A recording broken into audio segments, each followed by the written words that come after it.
ते जे संभाषण आपण टीव्हीवर बघितलं तो शेवटचा मुक्का होता बाबांचा, माझा घेतलेला. आणि त्याच्यानंतर बैलाला झुली टाकून धोंडगेचा गाडा मुंबईला धाडा, धोंडगेचा गाडा दिल्लीला धाडा म्हणून केशवरावजी धोंडगे साहेब म्हणजे संघर्ष, केशवरावजी धोंडगे साहेब म्हणजे त्याग, केशवरावजी धोंडगे साहेब म्हणजे समर्पण, केशवरावजी धोंडगे साहेब म्हणजे एकनिष्ठता, केशवरावजी धोंडगे साहेब म्हणजे एवढे उपकार त्या वाडी तांड्याच्या लोकांचे. मग माझ्या वडिलांसाठी ते मतदानाला 7 किलोमीटर जाऊ शकतात, तर त्यांचा मुलगा त्यांचं शिबिर घ्यायला त्यांच्या तांड्यावर जाऊ शकत नाही काय? आणि तत्वानी एकाच पक्षात. आणि माझ्या समाधीवर सुद्धा मी गेल्यानंतर शेतकरी कामगार पक्षाचा झेंडा लावा, पण ते दुर्दैवानं होऊ शकलं नाही. ती खंत मुलगा म्हणून माझ्या मनात होती. पण आनंद एका गोष्टीचा होता की महाराष्ट्राच्या इतिहासामध्ये आतापर्यंत सांगतो, कोणतरी येतं बाहेरून आणि तो बोलतो की मी इकडून हे करेल तिकडून ते करेल, कर्तृत्व काही नाही, वक्तृत्व काही नाही. या मतदारसंघामध्ये कुठलं योगदान नाही, कुठलं काम नाही, कुठलं समाजाला उपयोगाचं एखादं कुठलं योगदान पूर्ण करणं आणि त्यांच्या नावाला कुठंही गालबोट न लागू देणं, एवढंच जीवनाचं ध्येय आहे. बाकीचं दुसरं ध्येय कुठलंही नाही. माझ्या एवढा नशीबवान या पृथ्वी तलावर कोण नसेल की एवढा त्यागी माणसाच्या पोटी माझा जन्म व्हावा करू. आणि या तालुक्यात जर तुम्हाला राजकारण करायचं असेल तर तुम्हाला पहिलं समाजकार्य करावं लागेल आणि मगच राजकारणाचा विचार करावा लागेल. ही भूमिका येणाऱ्या काळात निश्चित आपल्याला दिसल्याशिवाय राहणार नाही. तिथं पाण्याची व्यवस्था व्यवस्थित होत नाही, तिथं जायला रस्ता नाही. ज्यावेळी डिलिव्हरी होती त्यावेळी उचलून त्यांना डोली करून घेऊन त्या डिलिव्हरीच्या बाईला आणावं लागतं. कुठं साप चावला, अटॅक आला तर जागेवर माणूस जातो दवाखान्यातला पोहोचते. अशी वाईट परिस्थिती आजही या मतदारसंघामध्ये आहे. आम्हाला कोणावर टीका टिप्पणी करायची नाही, पण किती विकास विकास विकास म्हणजे नेमकं काय?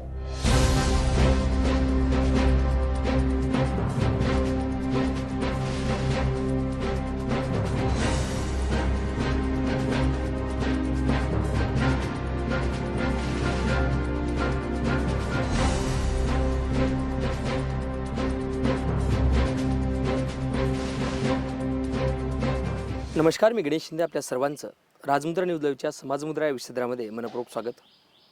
सहज एक वाक्य बोलताना निघतं की महाराष्ट्रामध्ये सर्वाधिक जास्त संस्था धोंडगे फॅमिलीने स्थापन करून ग्रामीण भागामध्ये शिक्षण चळवळ चालवली आणि ग्रामीण भागातील विद्यार्थ्यांची गुणवत्ता देखील वाढवली. त्यासोबतच सामाजिक, शैक्षणिक, राजकीय आणि कृषी या सर्व क्षेत्रामध्ये उल्लेखनीय कामगिरी असणारे स्वर्गीय कैलासवासी केशवरावभाई धोंडगे यांचाच वारसा पुढे चालवणारे पुरुषोत्तम धोंडगे साहेब देखील वेगवेगळ्या क्षेत्रामध्ये त्यांचंही उल्लेखनीय कामगिरी आहे. जिल्हा परिषदच्या माध्यमातून त्यांनी खूप चांगल्या प्रकारचं काम केलं. त्यासोबतच सामाजिक युवा मंच लोहाकंदाचे ते प्रमुख आहेत आणि यासह सामाजिक कार्याची त्यांना प्रचंड आवड आहे. त्यांची आज आपण राजमुद्रा न्यूज लाईव्हच्या समाजमुद्रा विषयामध्ये आपण मुलाखत दिलेला संवाद साधणार आहोत. भाऊ नमस्कार. नमस्कार. जय क्रांती. जय क्रांती. स्वर्गीय भाई केशवरावजी धोंडगे साहेबांची आम्हाला मुलाखत घ्यायची होती, परंतु ते नियतीला कुठेतरी मान्य नव्हतं आणि ते आम्हाला जमलं नाही. परंतु आम्हाला आणि प्रेक्षकांना त्यांच्याबद्दल जाणून घेण्याची प्रचंड उत्सुकता आहे. आपल्या शब्दातून नेमकं काय सांगाल, त्याची कामगिरी करण्याची पद्धत कशी होती, त्यांचा जीवन प्रवास कसा होता?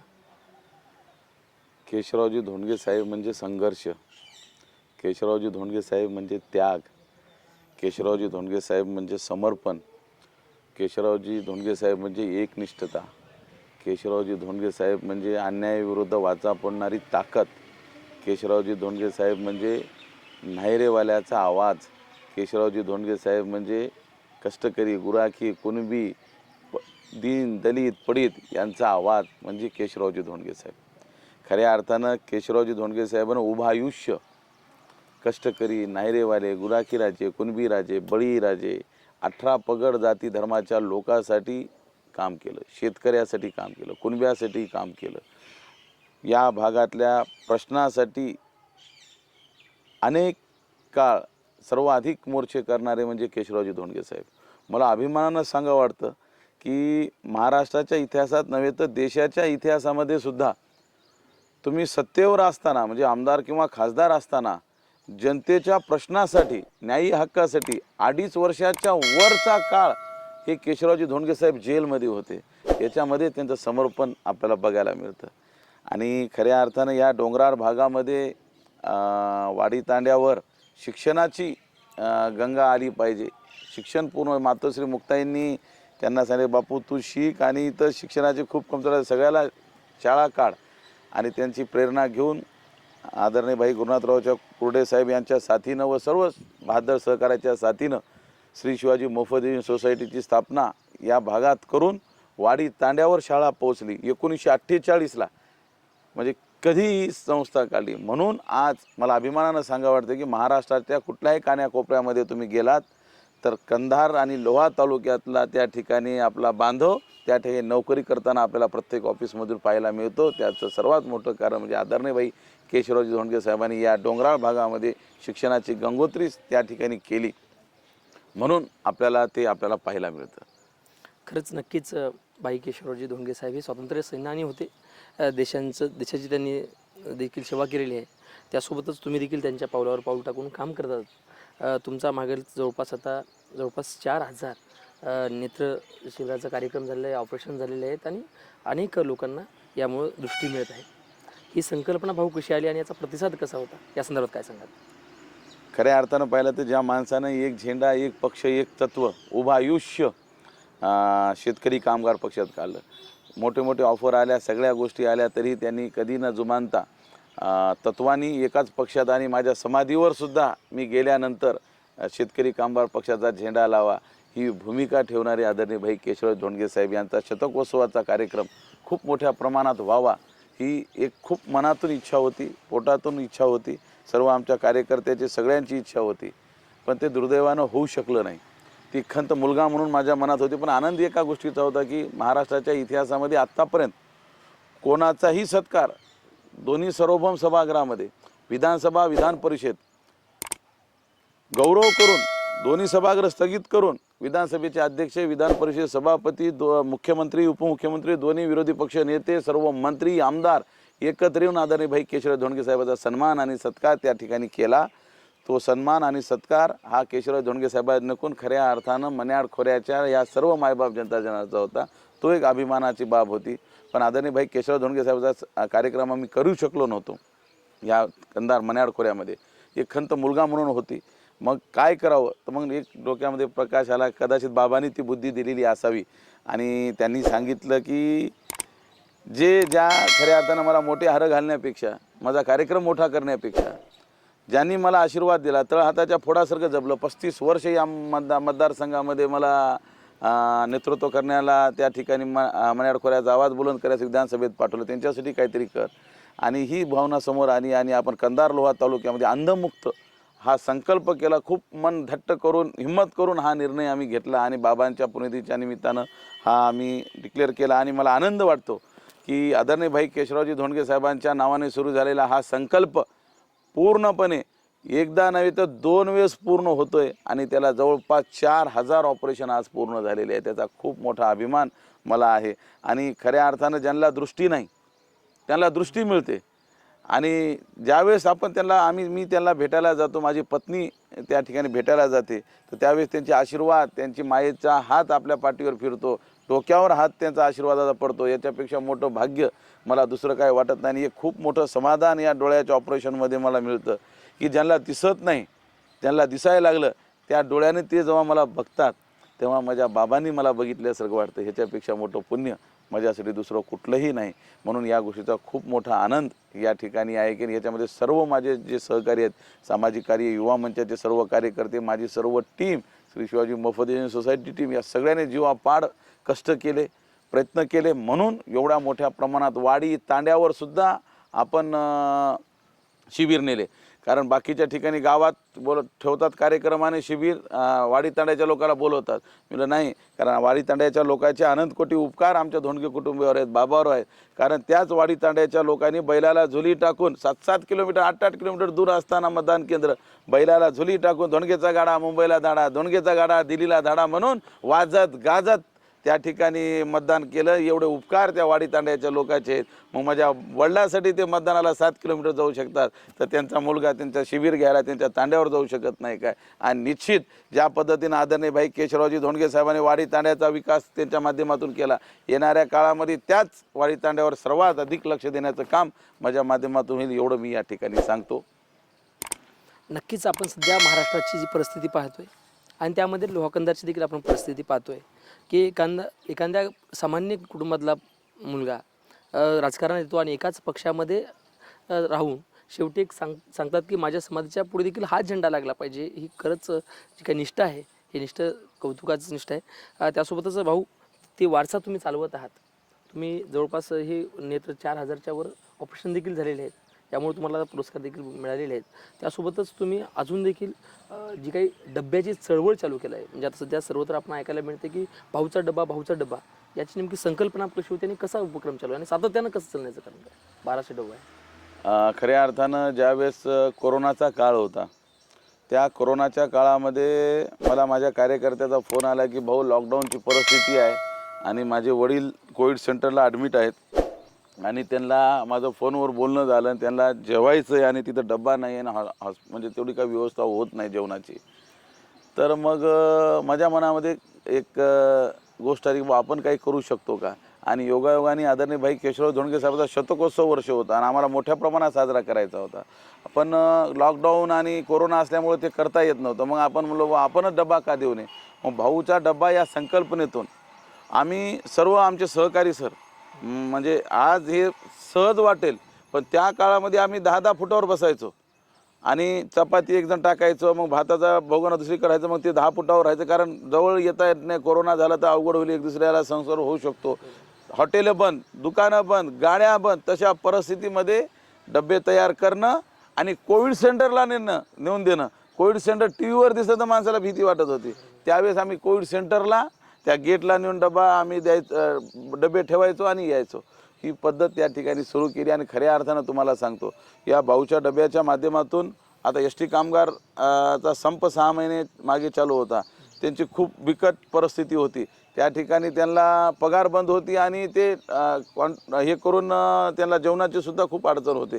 तर त्यांना ही गोष्ट लक्षात आल्याबरोबर त्यांना शब्द दिला की जोपर्यंत तुमचा संप चालू राहील तोपर्यंत भाऊचा डब्बा त्या ठिकाणी येईल. आणि मी अभिमानानं सांगतो की 6 महिने त्यांचा संप चालू राहिला आणि त्या 6 महिने भाऊचा डब्बा दररोज त्यांना त्या ठिकाणी आम्ही देण्याचं काम केलं. याचा आनंद मला निश्चित आहे. आणि त्याच्या पलीकडे जाऊन जे आमचे पोलीस बांधव आहेत, जे वेगवेगळ्या आता दर्गा, आमच्या एवढी मोठी दर्गा आपल्या भागामध्ये आहे, ते आपलं एवढं 8 वर्षाचं आपलं जुनं प्रस्थ या ठिकाणी, श्रद्धेचं प्रस्थ या ठिकाणी आहे. त्या संदर्भात उरूस भरतो. त्या उरसाला आलेल्या बंदोबस्ताची व्यवस्था आपल्या माध्यमातून होते. आता गणेश चतुर्थीच्या मी सगळ्याला सदिच्छाही देतो. आणि आज गणपती आहे, त्या बंदोबस्तासाठी सुद्धा जे पोलीस बांधव आहेत त्यांना भाऊचा डब्बा जातो. ज्यावेळेस आंबेडकर साहेबांची जयंती असते, जेव्हा बंदोबस्त येतो तेव्हा भाऊचा डब्बा जातो. अण्णाभाऊंची जयंती येते, कोणाचीही महापुरुषांची शिवजयंती असेल, कुठली असेल, जेव्हा जेव्हा या कंधारमध्ये बंदोबस्त येतो त्यावेळेस त्यांना भाऊचा डब्बा पुरवण्याचं काम हे भाऊचं आहे. खऱ्या अर्थानं एवढं मोठं अन्नछत्र ही साधी गोष्ट नाही दादा. आज तुम्हाला सांगतो 4 दिवस आपल्या घरी कोणी आलं आणि राहतं तर 5व्या दिवशी कधी जाईल अशी भावना येते. पण आज जवळपास 1200 दिवस म्हणजे किती 3 वर्षाच्या वरचा कालावधी हा संपूर्ण होऊन गेला. एकही दिवस ऊन वारा पाऊस वादळ कधीच डबा बंद नाही. कोणाची तब्येत खराब आहे, मावशी आली नाही, हे आलं नाही, कुठलंच कारण नाही. एकही दिवस हा डबा स्वाभिमानानं करतं. कारण हा डबा माझ्या बाबाच्या नावानं सुरू झालेला आहे, शतकोत्सवाच्या नावाने बाबांच्या सुरू झालेला आहे. म्हणून माझ्या श्वासाश्वास असेपर्यंत हा भाऊचा डब्बा असाच तीव्रत राहील. कारण माझ्या वडिलांनी मला शिकवले की समाजाची सेवा करायची, नायरेवाल्याची सेवा करायची, गोरगरिबाची सेवा करायची. सरकारी दवाखान्यात कोण जातं? गोरगरीब जातात. माझा डबा कुठं जातो? गोरगरिबाच्या घरी तिथला. सरकारी दवाखान्यामध्ये मी डबा पाठवतो. का? त्यांची खूप अडचण राहते. त्यांच्यासोबत राहिलेल्या जे त्यांच्यासोबत पालक राहतात त्यांना जेवणाची अडचण राहते. त्यांना एक रुचकर आणि चांगला डबा त्या ठिकाणी मिळावा. आणि मला आनंद एका गोष्टीचा वाटतो दादा की बाबा रोज डबा भाऊचा खायचे, रोज शाळेत यायचे. ज्या ठिकाणी आपला डबा बनतो इंग्लिश स्कूलला त्या ठिकाणी दररोज यायचे आणि एक घास का होईना डबा घेऊन जायचे, एक घास का होईना ते खायचे. आणि मग मी सहज मला बाबा तुम्ही का खाता? तर कसं आहे बापू म्हणे, तुला माहीत आहे म्हणे मी खातो.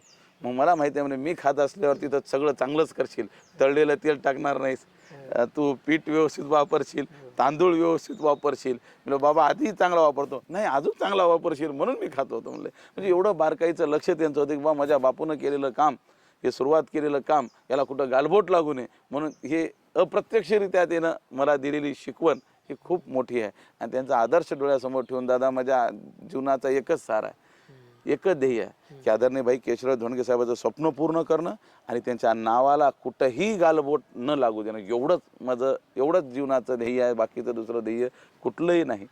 त्या दृष्टिकोनातून म्हणजे काम चालू आहे. खरंच भाऊ, एखादी गोष्ट चालू करणं म्हणजे आपण आता पाहतोय की बरेच वेळेस थोड्या गोष्टीसाठी करायचं, फोटो सेक्शन झालं की ते गोष्टी बंद होतं, परंतु जवळपास 1200 डबे म्हणजे जवळपास 2-3 वर्ष आज पूर्ण होत आहेत, सातत्यानं काम करतात. आणि साहेबांचा देखील मध्ये उल्लेख केला की साहेब देखील ते डब्बा खायचे आणि बापू हा विषय केला. असाच बापू हा व्हिडिओ 2-3 वर्षापूर्वी तुमचा आणि साहेबांचा मला वाटलं हॉस्पिटलचा होता व्हिडिओ, होता. खूप व्हायरल झाला होता. जी. त्या संदर्भात काय सांगाल नेमकं? ते खूप बापू म्हणजे प्रेम, साहेबांनी सांगितलं की आमचं आणि बाप म्हणजे लेकराचं आणि बापाचं प्रेम सांगितलं होतं. त्यावेळेस श्वेतामाईचं कुंकाचा कार्यक्रम होता नांदेडला आणि मी जात होतो. बाबांनी ज्यूस घेतला नव्हता आणि ते कसं मी नसलं ना की थोडं ते हट्टच करायचे, घ्यायचे नाही. म्हणून मग मी नांदेडून त्यांना ज्यूस पाजवायला इथं घरी आलो होतो आणि त्यांना सांगत होती बा तुम्ही संध्याकाळी कार्यक्रम आहे, तुम्ही या, लग्नाचा कार्यक्रम आहे, तुम्ही या. तर त्यावेळेस मग नेहमी आमच्या दोघांचं चालायचं आणि ते जे संभाषण आपण टी व्हीवर बघितलं तो शेवटचा मुका होता बाबांचा, माझा घेतलेला. आणि त्याच्यानंतर म्हणजे बाबांची तब्येत बिघडली, नंतर तो कधी योग आलाच नाही. पण जरी शारीरिक ते मुका कधी घेऊ शकले नाही, तर नेहमी त्यांच्या डोळ्यातून मला नेहमी मायेचं पांघरण, आशीर्वाद हा नेहमी त्यांचा असायचा. आणि ती गोष्ट म्हणजे एवढं. आणि योगागर त्यावेळेसही मी बाबा तो व्हिडिओ योगावर निघाला, पण मी नेहमी रोज बाबांनी माझा मुका घेतला की मी म्हणायचं की तुम्ही सगळ्या जगाचे मुके घेता, मी तुमचा मुका घेतो, म्हणून रोज बाबांचा मुका घेऊन मी घराच्या बाहेर पडायचं. त्यांनाही ते आनंद वाटायचा. योगायोगानं तो आनंद किंवा ती गोष्ट हे केली, म्हणजे कॅमेऱ्यामध्ये कॅप्चर झाली आणि ती आठवण म्हणून सदैव माझ्या हृदयात राहील. आणि मी खरंच दादा, मी स्वतःला एवढा मोठा भाग्यवान समजतो की ज्या माणसाने हजारो लाखो लोकांना पोटाला लावलं, शिक्षण दिलं, उभं केलं, माहिरेवाल्यांचा आवाज बुलंद केला, ज्याला कोणी विचारत नाही त्याला न्याय देण्याचं काम त्या माणसानं केलं, त्या माणसाची सेवा करण्याचं भाग्य मला लाभलं. शेवटच्या श्वासापर्यंत माझा मुलगा म्हणून जे काही मजा करता येईल ते मी त्या ठिकाणी सेवा करण्याचं काम त्या ठिकाणी केलं आणि ते परमेश्वराने माझ्या नशिबी दिलं. मी स्वतःला खूप भाग्यवान समजतो. माझ्या वडिलांचं शेवटच्या श्वासापर्यंत मला सेवा करायला मिळाली. आणि खरंच मी माझ्या एवढा नशिबवान या पृथ्वी तलावर कोणी नसेल की एवढा त्यागी माणसाच्या पोटी माझा जन्म व्हावा. बाबा नेहमी म्हणायचे पुत्र व्हावा ऐसा गुंडा त्याचा त्रिलोकी झेंडा, आणि माझ्या बापाचा झेंडा नक्की मोठा होईल आणि खूप हे होईल. आणि बाबा नेहमी म्हणायचे बापू तुझ्यासारखा माणूस लागतो त्या सभागृहामध्ये. त्यावेळेस बाबाला मी म्हणायचं बाबा तुम्ही काळजी करू नका, ज्यावेळेस त्या सभागृहामध्ये या केशवराव धोंडगेच्या छाव्याचा आवाज जाईल त्यावेळेस त्या सभागृहालाच नाही तर संपूर्ण महाराष्ट्राला केशवराव धोंडगेची आठवण आल्याशिवाय राहणार नाही. ही भूमिका ठेवून आम्ही एक दोघं शाब्दिक मैत्रीपूर्ण आणि वैचारिक सगळ्या गोष्टीची चर्चा करायचं. मला अभिमान या गोष्टीचा आहे की बाबाचे जेवढे काही मोर्चे असतील त्या प्रत्येक मोर्चाचा साक्षीदार होण्याचं भाग्य मला लाभलं. त्यांच्या चळवळी असतील त्या प्रत्येक चळवळीमध्ये मला समोर येण्याचं काम लागलं, त्यांच्यासोबत सावलीसरकर राहण्याचं काम मला भाग्य मिळालं. त्याचबरोबर त्यांनी गेल्यानंतरसुद्धा त्यांच्या ज्या शिवपरंपरा आहेत त्यांचा जीव त्यांच्या त्या शिवपरंपरेमध्ये आहे. जागतिक गुराखी साहित्य संमेलन असेल, हैदराबाद मुक्ती संग्राम लढ्याचा रंगयात्रा असेल, आता 13 सप्टेंबरपासून आम्ही 13-14 तारखेपासून आता हैदराबाद मुक्ती संग्राम रंगयात्रा आपल्या ह्या तालुक्यामध्ये 59 हुतात्मे झालेत, 35 हुतात्मे एकट्या कल्याणीमध्ये झालेत. प्रत्येक वेळेस आवाज उठवून त्या प्रत्येक ठिकाणी जाऊन त्या ठिकाणी त्या हुतात्म्यांच्या नातेवाईकाचा सत्कार आणि सन्मान करून त्या ठिकाणी तिथली माती कपाळी मस्तकी लावून त्यांचे आभार आणि त्यांचं अभिनंदन करण्याचं काम श्री शिवाजी मुफद्दीन सोहळ्याच्या माध्यमातून आम्ही सगळे करतो. त्याचा अभिमान आम्हाला आहे. देशाच्या पाठीवर कोणी ही गोष्ट करत नाही. आणि जागतिक गुराखी साहेब मग केशवरावजी धोंडगे साहेब नसताना आपण ते सुरू केलं. 26 जानेवारीला मोठ्या थाटामाटामध्ये बाबांना सुद्धा आनंद झाला असेल की चला माझ्या बापूनं खूप चांगल्या पद्धतीनं जागतिक माझ्या गुराखी राजाच्या, कुणबी राजाच्या, बळीया राजाचा आवाज बुलंद करण्याचं जे गुराखी पीठ तयार केलं होतं ते जशाला तसंच आभारी ठेवण्याचं काम माझ्या बापूनं केलं. म्हणून निश्चित बाबावरून मला आशीर्वाद देतात, सोबतच आहेत ते आणि निश्चित देत असतील. आणि बाबांचे जे स्वप्न आहेत ते पूर्ण करणार. त्यांच्या ज्या शिवपरंपरा आहेत त्या तशाच चालू ठेवणार अविरत मी जोपर्यंत आहे तोपर्यंत. आणि त्यांनी जो घालून दिलेला वसा आहे, सामाजिक असेल, राजकीय असेल, शैक्षणिक असेल, तो चालवण्याचं काम प्रामाणिक त्यांचा कार्यकर्ता म्हणून करणार. नक्कीच भाऊ, आपण साहेबांचे सगळे जवळपास सगळे उपक्रम असतील, सगळे नियोजन असतील ना, सगळं करत असतात. त्यावेळेस देखील आम्ही ऐकलं होतं की माय पोरांचं आणि बापाचं प्रेम असंच राहिलं पाहिजे, आणि त्यावेळेस ती प्रेरणा घेऊन अनेक चांगलं देखील घडलेलं आहे. त्यासोबतच साहेबांनी जवळपास कोणतं क्षेत्र सोडलं नाही, त्या प्रत्येक क्षेत्रात काम केलं आणि प्रत्येक क्षेत्रात तुम्ही पुढे नेण्याचं काम करताय. त्यासोबतच आपल्या शिक्षण संस्थेच्या माध्यमातून प्रत्येक गोरगरिबाला घरी राहून चांगलं शिक्षण घेता आलं, उच्च शिक्षण घेता आलं. मग आता आपल्या शिक्षण संस्थेमध्ये गुणवत्ता वाढीसाठी नेमकं अजून कसे उपक्रम होतात, काय काय होते, काय सांगायला संदर्भात? या संदर्भात आदरणीय भाई केशवराव धोंडगे साहेबांनी वाडी तांड्यावर शाळा काढल्या. या ठिकाणचं गोरगरिबाचं, कष्टकऱ्याचं, गुराखी राजाचं लेकरू शिकलं पाहिजे ही भूमिका होती. लॉ कॉलेजची स्थापना त्यांनी केली तर त्यांचं म्हणणं होतं की बाबा माझा मातंग समाजाचा, बौद्ध समाजाचा, खाटकाचा, मुसलमानाचा माणूस हा वकील झाला पाहिजे. वकील काय कोणाची मक्तेदारी नाही. आणि त्याच पद्धतीने आज आपण कंधारमध्ये बघत आहात की सर्व जाती धर्माचे लोक आपल्या श्री शिवाजी लॉ कॉलेजमधून त्या ठिकाणी वकील होत आहेत. आणि LLBच्या नंतर LLMची गरज होती आणि आपण पाठपुरावा करून आपल्याला आनंद या गोष्टीचा वाटतो. ह्याच वर्षी LLMसुद्धा आपल्या श्री शिवाजी लॉ कॉलेजमध्ये या ठिकाणी आपल्याला सुरू केलं आहे. त्याचे ॲडमिशन सुरू झालेले आहेत. आणि शिक्षणाची गंगोत्री ज्या ठिकाणी स्थापन झाली, निश्चितच त्याच्यामध्ये गुणवत्तेला भर देऊन चांगल्या पद्धतीची गुणवत्ता, चांगल्या पद्धतीचं शिक्षण प्रत्येक शाळेमध्ये दिलं पाहिजे. डिजिटल शिक्षण दिलं पाहिजे. त्याचबरोबर शिक्षणाचा स्तर उंचावला पाहिजे. ज्या पद्धतीने वेगवेगळ्या पद्धतीनं लेकरं आजच्या जमान्याचे खूप समोर फॉरवर्ड आहेत, त्याच पद्धतीचं शिक्षणसुद्धा आपल्याला आणि त्याच पद्धतीचे शिक्षकही त्या ठिकाणी देणं आणि त्यांच्याकडून काम करून घेणं हे गरजेचं आहे. आधुनिक काळामध्ये आधुनिक काळाप्रमाणे आपल्याला वागलं पाहिजे. त्या पद्धतीचं शिक्षण त्या ठिकाणी देणं गरजेचं आहे.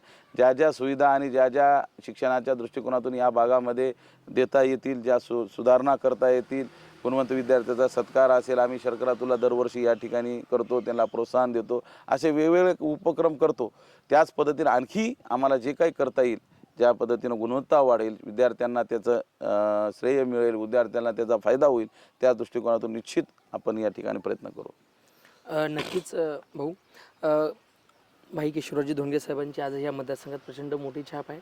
हा मतदारसंघ महाराष्ट्रभर ओळखला जायचा, एवढा मोठा तुम्हाला वारसा मिळालेला आहे. तुम्ही या वारशाकडे आणि आता तुम्ही म्हटलात की बऱ्याच गोष्टी आहेत राजकारणाच्या दृष्टिकोन सध्या जी परिस्थिती आहे या लोहा कंधारची, या दृष्टिकोन कसं पाहता? नाही, खऱ्या अर्थानं राजकारण म्हणलं की फक्त राजकारणच डोक्यात घेऊन चालणारे माणसं मला बघायला मिळतात. राजकारण म्हणजे राजकारण नव्हेच. खऱ्या अर्थानं तुम्हाला राजकारण करायचं असेल तर तुम्हाला आधी समाजकारण करावं लागेल. तुम्हाला लोकांमध्ये जावं लागेल, लोकांच्या अडीअडचणी बघाव्या लागतील, त्यांचं दुःख बघावं लागेल, त्याच्या यातना बघाव्या लागतील, त्यांच्यामध्ये मिसळावं लागेल. तुमच्या खांद्यावर हात कार्यकर्त्याला टाकताना तो घाबरला नाही पाहिजे, सरळ सहज तुमच्या खांद्यावर हात तो टाकला पाहिजे. तो खऱ्या अर्थानं त्या लोकांशी जुटलेला कार्यकर्ता. मोकळ्यापणानं आपल्यापाशी लोक येऊन आपलं मत मांडता आलं पाहिजे. तो खऱ्या अर्थानं लोकांमध्ये राहणारा. आज जी परिस्थिती बघितलं तर मला कोणावर टीका टिप्पणी करायची नाही, पण किती विकास विकास विकास म्हणजे नेमकं काय? आज जर नाळ 70% मतदारसंघामध्ये आपण पोहोचू शकत नाही, हा आपला विकास आहे? कोणता विकास आपण सांगतो? कोणतरी येतं बाहेरून आणि तो बोलतो की मी इकडून हे करेल, तिकडून ते करेल. कर्तृत्व काही नाही, वक्तृत्व काही नाही. या मतदारसंघामध्ये कुठलं योगदान नाही, कुठलं काम नाही, कुठलं समाजाला उपयोगाचं एखादं कुठलं योगदान नाही. पण प्रत्येकजण जर म्हणत असेल तर त्यांना मला सगळ्याला मी या ठिकाणी सदिच्छा देतो. पण खऱ्या अर्थानं मला असं वाटतं की ह्याच भागातला, या मण्यार खोऱ्याला खूप मोठा गौरवशाली इतिहास आदरणीय भाई केशवरावजी धोंडगे साहेबांचा आहे. हा मण्यार खोरा खूप वेगळ्या पद्धतीनं अखंड महाराष्ट्रामध्ये गाजलेला आहे. मण्यार खोऱ्याचा वाघ म्हणून आदरणीय भाई केशवरावजी धोंडगे साहेबाला संबंध महाराष्ट्र ओळखतो. त्याच मण्यार खोऱ्याच्या या मतदारसंघामध्ये निश्चितच सर्वांचं लक्ष राहील आणि निश्चितच येणाऱ्या काळामध्ये एक चांगला संदेश, चांगली काय म्हणता येईल त्याला, एक चांगला योग जुळून येईल असं वाटतं. आणि निश्चित बाबांच्या आशीर्वादाने तो योग जुळून येईल. आणि मला असं वाटतं की हाच मतदारसंघ नव्हे तर महाराष्ट्रातला कुठलाही मतदारसंघ जरी असला तर खऱ्या अर्थानं हे राजकारणाच्या आधी समाजकारण होणं गरजेचं आहे. लोकांच्या आपण कामी येणं गरजेचं आहे. आणि राजकारणात पहिलं समाजकारण मग राजकारण ही प्रथा अखंड महाराष्ट्राला या लोहा कंधार तालुक्यामधून घालून देण्याचं काम आपल्या माध्यमातून आपण निश्चित करू. आणि या तालुक्यात जर तुम्हाला राजकारण करायचं असेल तर तुम्हाला पहिलं समाजकार्य करावं लागेल आणि मगच राजकारणाचा विचार करावा लागेल. ही भूमिका येणाऱ्या काळात निश्चित आपल्याला दिसल्याशिवाय राहणार नाही. खरंच भाऊ, आपला एवढा राजकीय मोठा वारसा असताना देखील आपण जास्त राजकारणापेक्षा जास्त समाजकारणावर भर जास्त देता. तुम्ही अनेक उपक्रम देखील आम्ही पाहतो की अनेक उपक्रम तुम्ही घेतलेले आहेत आणि या उपक्रमाची दखल घेऊन अनेक मोठमोठे पुरस्कार तुम्हाला मिळालेले आहेत. या पुरस्कारांना उत्तर म्हणून आणि आपल्याला नेमकी कोणकोणती पुरस्कार मिळाले त्या संदर्भात काय सांगा? खऱ्या अर्थानं सर्वप्रथम आदरणीय शरदचंद्रजी पवार साहेबांच्या हस्ते मला भाऊंच्या डब्याला 1000 दिवस पूर्ण झाले त्यावेळेस मला पुरस्कार मिळाला सामाजिक कार्याचा गौरव म्हणून. त्यानंतर महाराष्ट्राचे उपमुख्यमंत्री देवेंद्र फडणवीस यांच्या माध्यमातून महाराष्ट्रच्या न्यूज चॅनलच्या वतीनं त्या ठिकाणी मला पुरस्कार मिळाला. आणि कालच आदरणीय महाराष्ट्राचे मुख्यमंत्री एकनाथजी शिंदे साहेब यांच्या हातून मला पुरस्कार मिळाला. असे 3 पुरस्कार त्या ठिकाणी मिळाले. तर उद्या एक राष्ट्रीय स्तराचा पुरस्कार नांदेडमध्ये मला मिळतोय आणि संभाजी ब्रिगेडच्या माध्यमातूनही समाजभूषण पुरस्कार त्या ठिकाणी मला मिळाला. असे वेगवेगळे पुरस्कार त्या ठिकाणी मिळाले. आणि खऱ्या अर्थानं हे पुरस्कार मिळाले एक प्रेरणा मिळतेच, कारण काम केल्यानंतर त्याची दखल झाल्यावर निश्चितच एक आनंद या ठिकाणी मिळतो. आणि हे सर्व श्रेय मी खऱ्या अर्थानं माझे जे सहकार्य ज्याने दिवस रात्र या सगळ्या गोष्टीसाठी झटले, पडद्याआड राहून त्यांनी काम केलं, या सर्व माझ्या सहकार्यांचं हे श्रेय आहे. आणि हे सगळे पुरस्कार मी त्यांना बाबांच्या चरणी मी समर्पित करतो. भाऊ, आपण सहज बोलत असताना पाहत असताना बऱ्याच लोकांना असं वाटतं की चांगली माणसं राजकारणात येतच नाहीत, परंतु आज चांगली माणसं राजकारणात येणं गरजेचे आहे. सामाजिक क्षेत्रामध्ये काम करण्याची जाणीव असलेली माणसं राजकारणात येणं गरजेचे आहे. या दृष्टिकोनातून आपण कसं बघता? आणि जर आपल्याला एक चांगलं म्हणून एक जर मतदारसंघातून संधी दिली तर आपण या भूमिकेकडे कसं होणार आहात? खऱ्या अर्थानं तुम्ही खूप छान प्रश्न विचारला दादा. विषय कसा आहे की हे खराब आहे, हे दलदल आहे, हे सगळ्याचा दृष्टिकोन जर राजकीय दृष्टिकोनातून बघण्याचा सगळेच राजकीय लोक खराब आहेत किंवा चुकीचे आहेत असं म्हणणं बरोबर नाही. पण निश्चितच राजकीय लोकांकडे बघण्याचा दृष्टिकोन खूप सामान्य माणसाचा खूप बदलला आहे. आणि चांगली माणसं जर याच्यापासून दुरावले तर असेच वाईट लोक राज्य करत राहतील आणि जनसामान्याचे प्रश्न तसेच राहतील. आज शेतकऱ्याचा प्रश्न आहे. आज आपल्या तालुक्यामध्ये 72 तासाची आड दिली त्यांनी. आज तुम्हाला सांगतो कंधारेवाडीमध्ये पूर आला की 2-3 दिवस इकडे येता येत नाही. दगडसांगवीमधून रस्ता असा आहे, पूल छोटा आहे, तिथून पाणी आलं जास्त तिथून येतात नाही. तिथल्या शेतकऱ्यांनी 72 तासामध्ये कसं ऑनलाईन करायचं? म्हणजे हे जे छोटे छोटे प्रश्न आहेत जे जास्त गाठी आहेत, या अटीच्या विरोधात आवाज कोण उठवायचा? शेतकऱ्याच्या व्यथा कोण समजून घ्यायच्या? आज वेगवेगळे प्रश्न या भागातले ते कोण समजून घ्यायचे? ज्याला खऱ्या अर्थानं सामाजिक जाण आहे, ज्याला त्या लोकांबद्दलची आस्था आहे, त्या लोकांच्या माध्यमातूनच ती गोष्ट होऊ शकते. आणि चांगले माणसं जर दूर गेले तर निश्चित राजकारण अजून कोणत्या लेवलला जाईल हे आपल्याला सांगता येणार नाही. म्हणून मला असं प्रामाणिक वाटतं की चांगले माणसं समोर आले पाहिजे, चांगले माणसं समोर येऊन राजकारण केलं पाहिजे. आपण जर असं पळालो तर त्यांना तर तेच पाहिजे की चांगले माणसं राजकारणापासून दूर झाले पाहिजे, म्हणजे आपली लाटता येईल आपल्याला. तर चांगले माणसं राहिले पाहिजे. निश्चित येणाऱ्या काळामध्ये बाबांच्या आशीर्वादानं, मायबाप जनता जनार्दनाच्या आशीर्वादाने, माझ्या सर्व सहकार्याच्या साथीनं निश्चित येणाऱ्या काळामध्ये जर संधी मिळाली तर त्या संधीचं सोनं करल्याशिवाय या सामाजिक उपक्रमाच्या माध्यमातून निश्चित मी प्रयत्न करेल, एवढं या ठिकाणी सांगतो. नक्कीच भाऊ, तुम्ही म्हणालात की 72 तासाची जाचकाट आहे आणि अनेक प्रश्न मतदारसंघामध्ये बाकी आहेत आणि त्यामुळे ते गोष्टी करणं देखील शक्य होणार नाहीत. नेमकं जर आपल्याला संधी मिळाली तर आपण या लोहा कंधार विधानसभा मतदारसंघासंदर्भातील जे काही तुम्ही अनेक वेळेस फिरता, सामाजिक उपक्रमाच्या माध्यमातून अनेक गावागावात जाता, अनेक प्रश्न आपल्याला दिसून येतात. या संदर्भात आपलं व्हिजन काय आहे? व्हिजन सांगायचं म्हणलं तर एक गोष्ट आहे दादा, की खऱ्या अर्थानं पाहिलं तर महात्मा गांधींनी सांगितले गावाकडे चला. आता वेळ अशी आली की तांड्याकडून वाडीकडे चला. एवढी वाईट परिस्थिती आहे. आदरणीय भाई केशवराव धोंडगे साहेबांनी जो कच्चा रस्ता केलेला आहे तोच कच्चा रस्ता तसाच वाडी आणि तांड्यावर आहे. ही भूमिका आहे. आज खऱ्या अर्थानं वाडी तांड्याचे रोड सुधारले पाहिजे. सगळ्यात आधी लक्ष जर कुठं गेलं पाहिजे तर त्या वाडी तांड्याच्या लोकांना. तेही माणसं आहेत. आज तिथं 2-2 दिवस लाईट राहत नाही, तिथं पाण्याची व्यवस्था व्यवस्थित होत नाही, तिथं जायला रस्ता नाही. ज्यावेळी डिलिव्हरी होते त्यावेळी उचलून त्यांना डोली करून घेऊन त्या डिलिव्हरीच्या बाईला आणावं लागतं. कुठं साप चावला, अटॅक आला तर जागेवर माणूस जातो दवाखान्यातला पोहोचते. अशी वाईट परिस्थिती आजही या मतदारसंघामध्ये आहे. ती दूर झाली पाहिजे, सगळ्यात महत्त्वाचं आहे. आणि मला वाटतं की समाज जर समृद्ध करायचा असेल तर त्याच्यासाठी तो सुशिक्षित होणं गरजेचं आहे असं मला वाटतं. आणि एक शिक्षणाची खूप मोठी ताकद आणि यंत्रणा, जिल्हा परिषद शाळा असतील, संस्था असतील, यांचं सक्षमीकरण करणं, तिथं चांगल्या पद्धतीचे उपक्रम राबवणं आणि गोरगरिबांचे लेकरं चांगलं शिक्षण प्रत्येक शाळेत, प्रत्येक गावात, प्रत्येक वाडीत, प्रत्येक शहरात त्या ठिकाणी मिळणं गरजेचं आहे असं मला वाटतं. बघा, रोड, लाईट, पाणी, वारं ह्या तर गोष्टी होणार आहेत. याच्यात कुठं थांबायचा काही विषय नाही. पण खऱ्या अर्थानं जो अनंत काळापासून वंचित घटक आहे तो प्रकाश झोतात आला पाहिजे. आज माझ्या भागामध्ये, माझ्या परिसरामध्ये खूप पोलीस भरती आहे, खूप लोक लागतात. मिलिटरी भरतीला माझी तरुण जातात. आम्ही दगडा माळावरचे माणसं आहोत आणि त्याच्यामुळं आम्हाला ग्राउंडमध्ये कोणी हरू शकत नाही. माझा इथला गेलेला माझा लेकरू जर 100 लेकरं गेले तर 95 माझे लेकरं हे 100% ग्राउंड क्लिअर करतात. पण दुर्भाग्य एका गोष्टीचं वाटतं की लेखी परीक्षेमध्ये माझे लेकरं मागे येतात.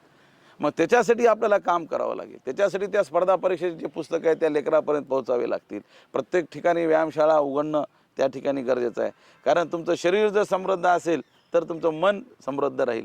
आणि त्या अनुषंगानं आपले विद्यार्थी मोठ्या प्रमाणामध्ये पोलीस भरतीमध्ये, सैन्य भरतीमध्ये जातील आणि देशाची सेवा त्या ठिकाणी करू शकतील. असे वेगवेगळे प्रश्न आहेत. पिण्याचा पाण्याचा प्रश्न आहे. आता जलतुंग सागर आहे, भरपूर ठिकाणी कॅनलचं पाणी जात नाही.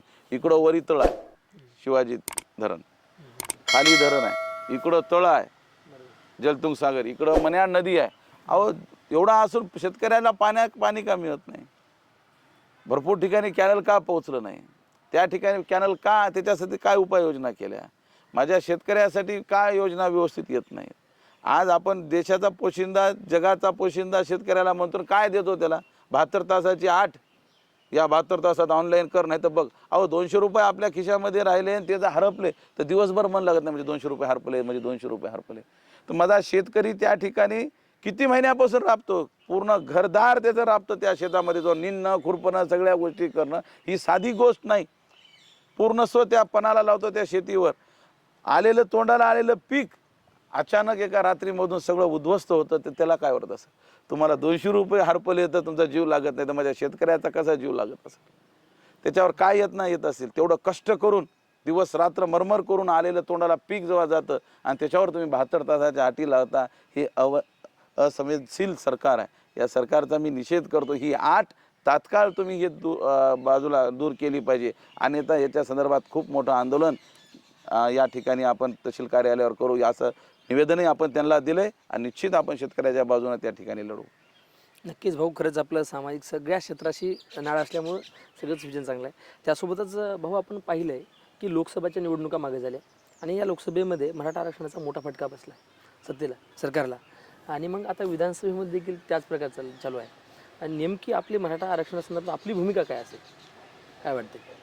ज्या वेळेस दादा मराठा आरक्षण सुरुवात झाली त्याच वेळेस मी पक्ष वगैरे सगळं बाजूला ठेवून मनोज दादा जरांगे पाटलांच्या पाठीमागे त्यांचा सेवक, त्यांचा पाईक म्हणून मी बाहेर पडलो आणि कुठल्याच गोष्टीची तमा न बाळगता माझ्या समाजासाठी मी समोर आलो. माझ्यानं जे होईल ते मी सेवा करण्याचं काम माझ्या माध्यमातून केलं, मदत करण्याचं काम केलं. त्याचं कारण हे आहे की माझ्या बाबांनी मला शिकवलं की 18 पगड जाती धर्माच्या लोकांना सोबत घेऊन आपण चाललं पाहिजे, त्यांच्या न्याय्य हक्कासाठी लढलं पाहिजे. हेच माझ्या बाबांची शिकवण आहे. आणि त्या 18 पगड जाती धर्मामध्ये मराठा समाजही येतो. आणि जेव्हा माझा मराठा समाज अडचणीत होता त्यावेळेस मी घरात नाही बसू शकत, मी लपून नाही बसू शकत. माझ्या महत्त्वाकांक्षा मनात ठेवून मी लपून नाही बसू शकत. मी सरळ माझ्या समाजासाठी बाहेर आलो. माझ्या पद्धतीनं जी काही गोष्ट करता येईल ती केली. जोपर्यंत मराठा समाजाला आरक्षण मिळणार नाही, जे मनोज दादा जरांगे पाटील सांगतील, जो आदेश देतील त्या पद्धतीनं निश्चित आपण काम करू, त्या दृष्टिकोनातून मिळू. कारण हा लढा कोणा प्रस्थापिताच्या विरोधात नाही, कोणत्या समाजाच्या विरोधात नाही. हा लढा आमच्या लेकराबाळाच्या आरक्षणासाठी आहे, आमच्या लेकराबाळाच्या भवितव्यासाठी आहे, आमच्या सर्व मागणीसाठी हा लढा आहे. म्हणून आम्ही याच्यामध्ये खंबीरपणे मनोजदादांच्या जरांगे पाटलांच्या सोबत त्या ठिकाणी राहू. बरोबर आहे. नक्कीच तुम्ही सुरुवातीपासून मनोजदादा जरांगेंच्या सोबत होतात आणि असल्यामुळे काल परवाची ओबीसीची सभा झाली लोह्यामध्ये बहुतेक, आणि त्या सभेमध्ये तुमच्यावर जाहीर टीका करण्यात आली. या टीकेला उत्तर म्हणून काय द्याल, काय सांगाल? त्या टीकेला उत्तर मला एवढं म्हणता येईल या संदर्भामध्ये, मी ऐकली ती की महाराष्ट्रामध्ये आपण बघितलं असेल की राजकीय क्षेत्रामधला कोणी समोर येऊन मराठा आरक्षणाच्या संदर्भामध्ये माझ्या जिल्ह्यामध्ये तरी कोणी समोर येऊन मराठा आरक्षणासाठी आपली भूमिका स्पष्ट केली नाही. मी समोर येऊन भूमिका मांडली, कदाचित ती त्यांना पटली नसावी, तो त्यांचा भाग आहे. त्या संदर्भात मला जास्त खोलात जायचं नाही आणि मला काही त्यांच्याबद्दल काही उत्तर द्यायचं नाही. माझं एवढंच म्हणणं आहे की माझा लढा हा माझ्या गोरगरीब लेकरांसाठी आहे, माझ्या मराठा बांधवांसाठी आहे, आणि तो मी लढा दादा जरांगे पाटील यांच्या नेतृत्वाखाली बिलकुल त्यांचा पाईक म्हणून मी लढत राहील. नक्कीच दादा, लोहा कंधार या भागामध्ये आपण राहता, अनेक सामाजिक उपक्रम देखील राबवता. आता राजमुद्रा न्यूजच्या दर्शकांना जाता जाता नेमकं काय आव्हान कराल, काय सांगाल मतदारसंघातील माणसांना? माझं हे म्हणणं आहे की दादा, एक छोटीशी गोष्ट सांगतो मी तुम्हाला. एक माणूस महाराजाकडे जातो आणि म्हणतो, महाराज मला घर पाहिजे, मला घर द्या, मला घर पाहिजे, घर होईना गेले, बघा माझ्यासाठी काय करता येतं असं तर मंत्र वगैरे द्या. तर तो म्हणतो की बा एक काम कर, एक मटकं घे आणि ते मटकं झाडाला आडवं करून बांध. तो त्या पद्धतीने तो मटकं आडवं करून बांधतो आणि काही दिवसाच्या नंतर, काही दिवस महिने गेल्यानंतर खरोखर त्याचं घर तयार होतं आणि तो खुशीत येतो, महाराज नुसतं मी मटकं बांधलं आणि मला घर, ज्या अडचणी होत्या त्या दूर होऊन गेल्या आणि माझं घर पूर्ण झालं. तर त्यावेळेस महाराज म्हणतात त्या मटक्यामुळं किंवा मी म्हणल्यामुळं नाही, तर खऱ्या अर्थाने त्या मटकं तू आडवं बांधला, त्याच्यामध्ये चिमणीनं घरटं केलं, तिचा संसार तिथं तिनं पिल्ले दिले, तिचे पिल्ले मोठे झाले आणि जेव्हा ते उडून गेली त्यावेळेस देताना तुला तिनं रोज आशीर्वादानं मटकं केले, त्याला आशीर्वाद देत होती. त्या आशीर्वादाच्या रूपानं हे तुला घर बांधण्यात आले. म्हणून आशीर्वाद आपल्याला मिळणं खूप महत्त्वाचं आहे आणि आशीर्वाद मिळायचा असेल तर समाजकार्य केल्याशिवाय दुसरा कुठलाही पर्याय नाही. आणि मी दादांनो आणि सर्व माझ्या राजमुद्रा न्यूज चॅनलच्या सर्व प्रेक्षकांना मी खरंच मनापासून सांगतो की समाजकार्याच्या बाबतीमध्ये काम करतात त्याचं जे समाधान आहे ते समाधान आपण शब्दामध्ये वर्णन करू शकत नाही. जे आशीर्वाद मिळतात, जो पाठिंबा मिळतो तो आपण शब्दात वर्णन करू. निश्चित आपण समाजकार्य करावं आणि खऱ्या अर्थानं जे कोणी आपल्या पद्धतीनं फक्त समाजकार्य म्हणजे पैशाच्या आणि बाकीच्या गोष्टीत नाही, तो कोणची गोरगरीब बाई उभा टाकलेली आहे, तिचं समजा गोजडं उचलून द्यायचं आहे, ते उचलून देणंसुद्धा ते त्यांना मदत केल्यासारखं आहे. छोटे फक्त पैशाच्या माध्यमातून किंवा मोठे उपक्रम करून समाजकार्य होत नाही, तर गोरगरिबाची मदत करणं. तुम्ही दवाखान्यातही कोणत्या गरगरिबाला नेऊन सोडला, तुम्ही सहज जात असताल कंधारला, लोह्याला, तरी ते सुद्धा समाजकार्य आहे. तर अशा पद्धतीने छोट्याचे आपल्या जवळच्या आपल्याला जिथं असेल तिथं छोटी मदत करत चला. छोट्या मदतीमधूनच सगळं काही मोठं होईल, एवढं या ठिकाणी मी सांगतो. खऱ्या अर्थानं आपण बघतो कंधारमध्ये भुईकोट किल्ला ऐतिहासिक नगरी आहे, इथं दर्गा आहे, किल्ला आहे, वेगवेगळ्या ऐतिहासिक वास्तू आहेत.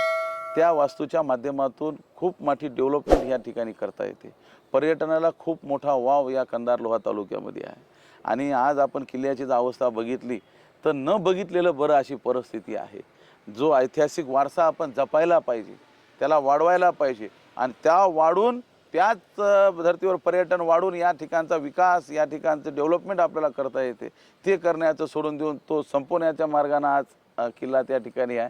त्या ठिकाणी आपल्याला विकास करणं गरजेचं आहे. जलतुंग सागराच्या ठिकाणी खूप सुंदर आपल्याला त्या ठिकाणी पर्यटन स्थळ त्या ठिकाणी निर्माण करता येतं. खूप जुनं जैन मंदिर या ठिकाणी आहे.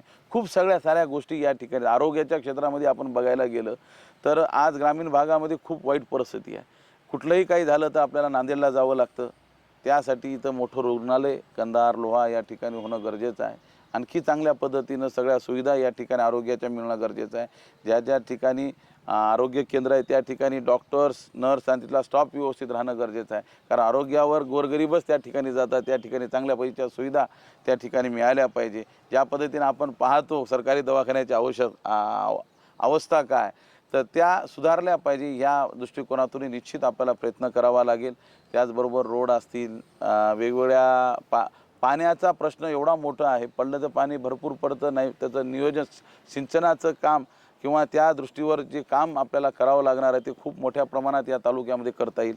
आलं की पाणी खूप पडतं, नाही पडलं की नाही पडत, अशा परिस्थितीमध्ये सिंचनाचं काम जर नियोजन जर व्यवस्थित केलं तर निश्चित या मतदारसंघाला, या भागाला निश्चित त्याचा फायदा होईल. अशा भरपूर काही गोष्टी आपल्याला करता येतील. फक्त सगळ्यात चांगलं किंवा हा मतदारसंघ जो वेगळ्या पद्धतीने नावाजलेला होता आधी आदरणीय केशवराव धोंडगे साहेबांच्या काळात एक लढवय्या मतदारसंघ म्हणून होता, तर खऱ्या अर्थानं विजन असं राहील की तो कुठं तर लूप पावत चाललेला आहे. तो पुन्हा एकदा लढवय्या मतदारसंघ म्हणून आपण सगळ्याच्या समोर आणू, हे सगळ्यात मोठं विजन मला वाटतं की आपल्या माध्यमातून आपल्याला सांगता येईल. धन्यवाद भाऊ. खरंच आज आपण राजमुद्रा न्यूज लाईव्हच्या समाज मुद्रा क्षेत्रामध्ये संवाद साधला. खरंच जसं काय साहेबांची जी भावनिकता होती, जी बोलत होते, एक जशी आमचं एक राजमुद्रा न्यूज लाईव्हचं राहून गेलं होतं की भाई केशवरावजी चव्हाण धोंडगे साहेबांची आम्हाला मुलाखत घ्यायची होती. त्याच प्रकारचे संवाद साधतोय काय, एवढी भावनिक त्या देखील आम्हाला आढळून आली. त्यासोबतच आपण राजमुद्रा न्यूज लाईव्हच्या समाज मुद्रा या सदरामध्ये अजून अनेक दिग्गज व्यक्तींच्या मुलाखती पाहणार आहोत.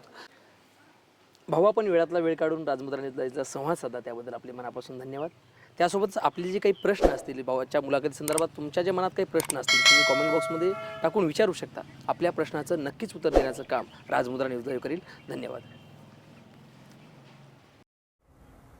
मनोरंजनाचं प्रबोधन, करमणुकीचं उद्बोधन, बातमी अचूक, माहिती बिनचूक. पाहत रहा राजमुद्रा न्यूज लाईव्ह.